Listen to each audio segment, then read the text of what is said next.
Салам достор, эгерде сиздер биздин каналда биринчи жолу болуп жатсаңыз, анда подписаться баскычын баса кетиңиз. Ошондо гана биздин жаңылыктарды биринчилерден болуп көрө аласыздар.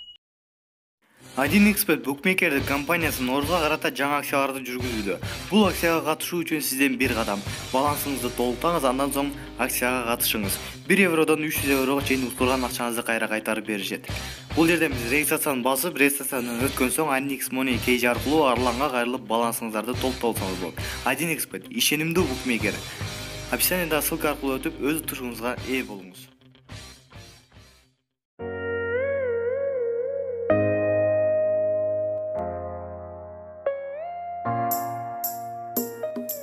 Өмүрбек Бабанов Кыргызстанга кайтып келет.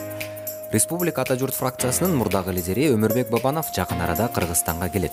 Бул тууралуу Азаттыкка аталган фракциянын депутаты Максат Сабиров билдирди. Республика Ата журттун депутаттары Максат Сабиров, Руслан Казакбаев, Мирлан Жээнчуроев жана Кенжебек Бокоев Орусияга барып, Өмүрбек Бабанов менен жолугуп келишкен. Сабиров Бабанов бир айдын ичинде келип калышы мүмкүн экенин айтты. Өткөндө анын эч кандай күнөөсү жок экен. Саясий угунтук болгонун ачык эле айтышпадыбы. Ошон үчүн келем деп жатат. Биз эми келерин күтөбүз, деди Сабиров. Бабанов 21 мартта Фейсбуктагы баракчасы аркылуу кыргызстандыктарды Нооруз майрамы менен куттуктап, жакында көрүшкөнчө деп жазган. Республика партиясынын мурдагы лидери Өмүрбек Бабанов 2017 жылдын 15 октябрында өткөн президенттик шайлоодо ат салышып Сооронбай Жээнбековго утулуп калган.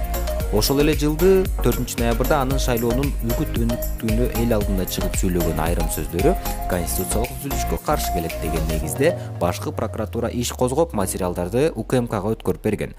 Ошондой эле ага карата бийликти басып алууга даярдык көрүү деген айып менен да иш козголууну кабарланган. Бул айыптоолорду четке каккан Бабанов өлкөдөн чыгып кетип, кийин депутаттык мандатын тапшырып, саясаттан кеткенин жарыялаган. Булак Азаттык, Чекит Кejи.